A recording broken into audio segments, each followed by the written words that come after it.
Hello and welcome back to the channel. You find me today, well I say welcome back, that's if you've been here before, and if you haven't, welcome to the channel. You find me today at the base of the Wrekin Hill in Wellington, Telford. I made a video a couple of weeks ago at that's the Wrekin directly in front of us with the radio signal tower on top, slightly to the right there. If we look round to the left, that over there is where I ended up last time, and that's Arklewood. So I meant to come out in this actual area because I don't know if you can make out, but I wanted to come up and visit the old shooting range here. It's situated, if you look to the right, I don't know if you can get a very good view of it, but it seems a lot further away on the actual camera than it does in real life. But just over to the right there, you'll see that bottom row of straight trees at the bottom. See them all in a uniform sort of like a line going across the bottom, basically at the base of the Wrekin. I believe that's where the shooting range was. By looking at the earthworks and the embankments there, the shooting positions, I presume. I mean, I don't know if I can get any closer now because obviously I believe actually there's a road just ahead. I could try and get a little bit closer. I think I should do that, but yeah, a little bit about the Wrekin. So if you didn't know, the wrekin, according to folklore, was made by a giant who, for some reason, had a grudge against Shrewsbury town, which is quite understandable if you're not from Shrewsbury.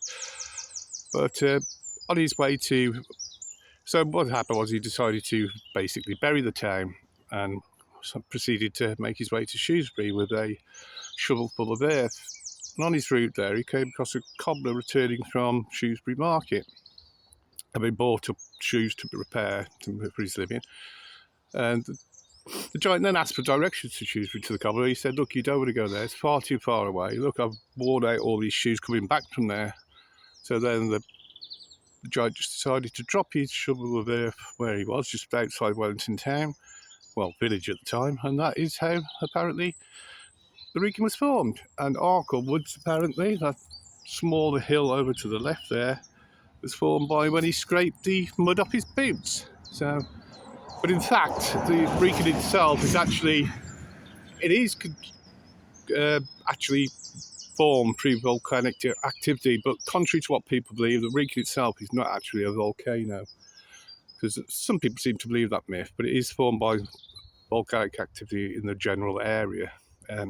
I used to think it was a moraine, which is basically a moraine. It's like stuff that's pushed along by glaciers during the last ice ages. So yeah, and then as the glaciers retreat, the ground and the rocks and the rubble, they push forward as they move across the land, forms hills and mountains, obviously.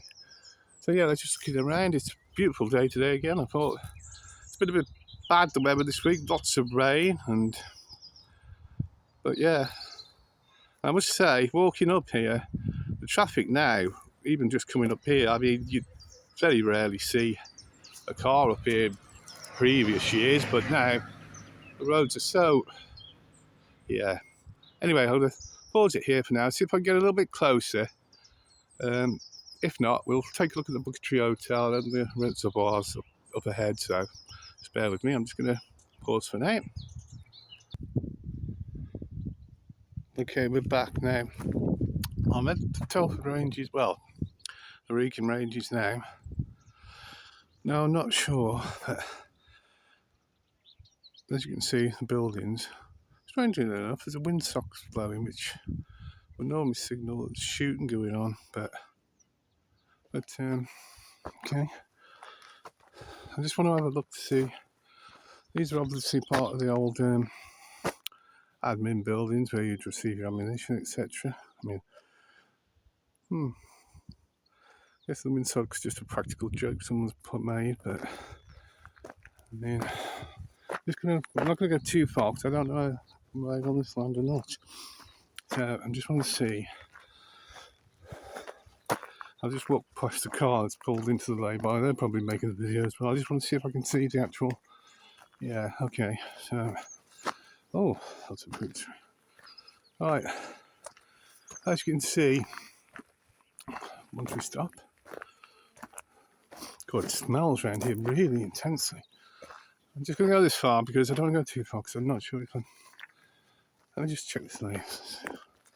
Yeah, as you can see in front of us, these these mounds of earth. So these are like at the very back is the what they call the butts, where you basically raise and lower the targets. I'm presuming that these smaller banks of earth are the actual firing positions. I mean, I'm trying to think when this went out of use. It would have been, oh god, perhaps the early 90s or mid 90s, I think, perhaps even earlier. I'm just going to walk a little bit further up. I mean, there's a pathway here, so I mean, let's have a quick look. Yeah, you can tell because if you can just make that out in the distance, there seems to be quite a bit of sand in that. Because the actual bank where the rounds would land would be comprised of sand, so it basically absorbed the ammunition. Yeah, and if we look around, we can look at that for a view. Shropshire Plains, basically. Forever England, no matter what they say. Yep, and there's a quick look up. Oh, I've gone too far. I can't actually see the wrekin tower, so oh well.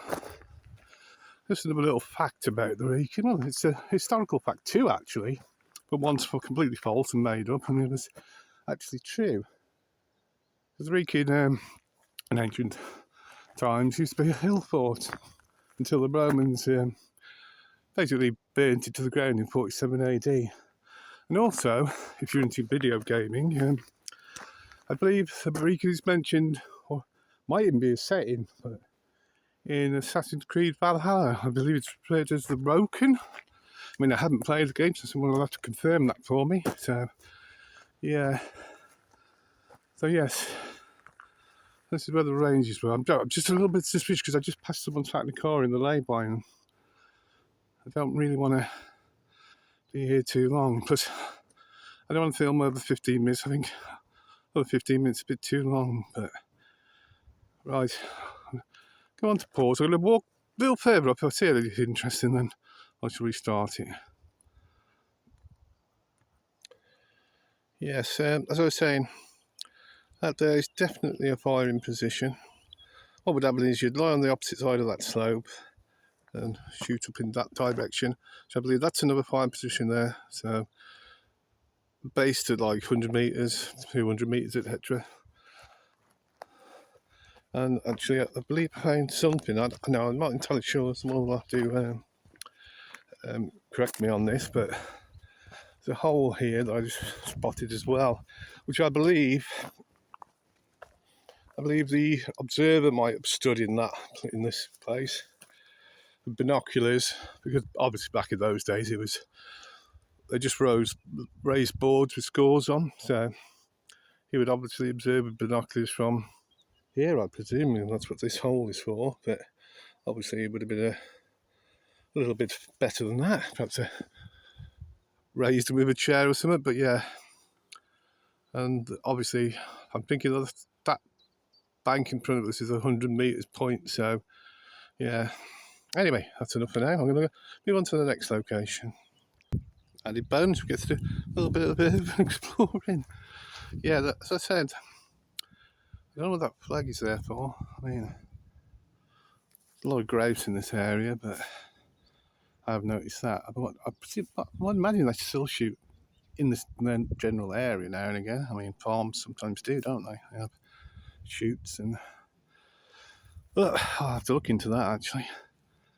Yeah, I'm not going to go in there because someone's sat in the car and I haven't a clue where they are, so I don't want to get phone in the local constabulary up, so anyway, I shall catch you in a bit.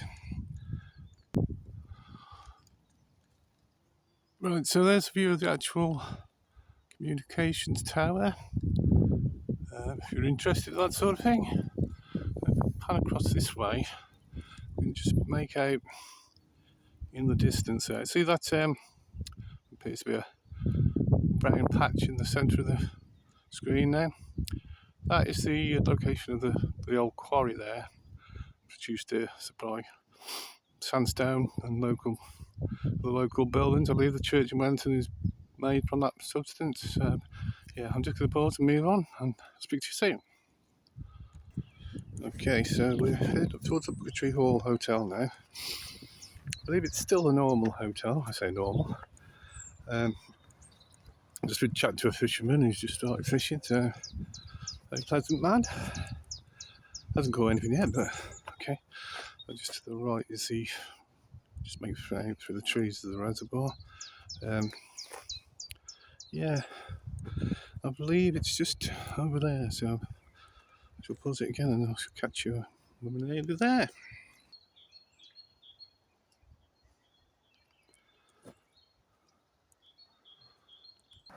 Okay, so we're approaching the Booker Hall Hotel.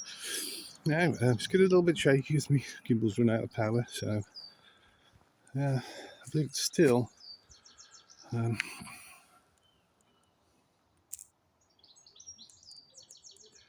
yeah, shaky comes back. Okay, let's keep going.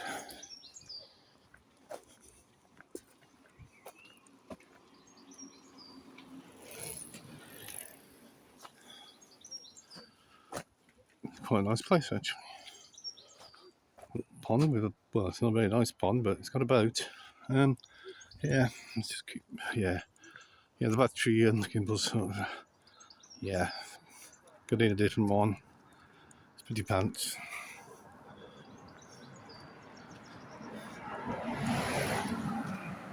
Good look. Oh yeah, very nice. I don't know what star it is, but I've got some. Don't forget some migrant place. There's no security visible, so okay. Nice. That'll do for now. That's very nice.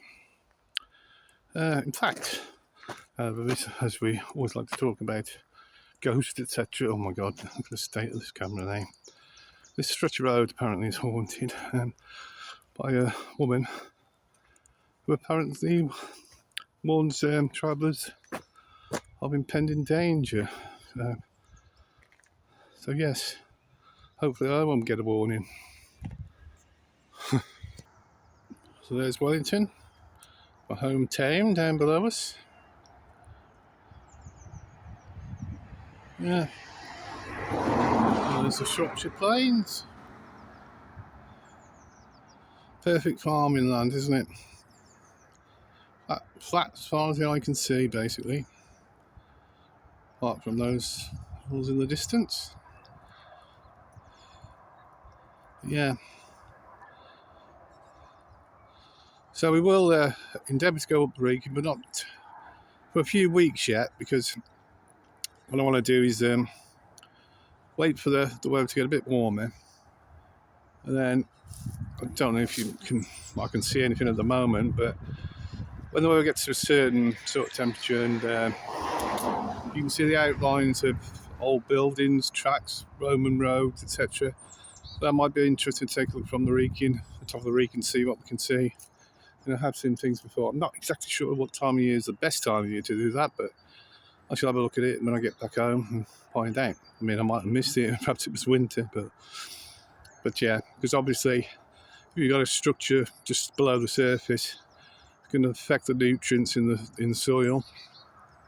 So obviously, say you've got a crop field growing on, I don't know, an old barn, say, just for example, on the foundations, and the crop that's growing on the foundations won't grow as well with it.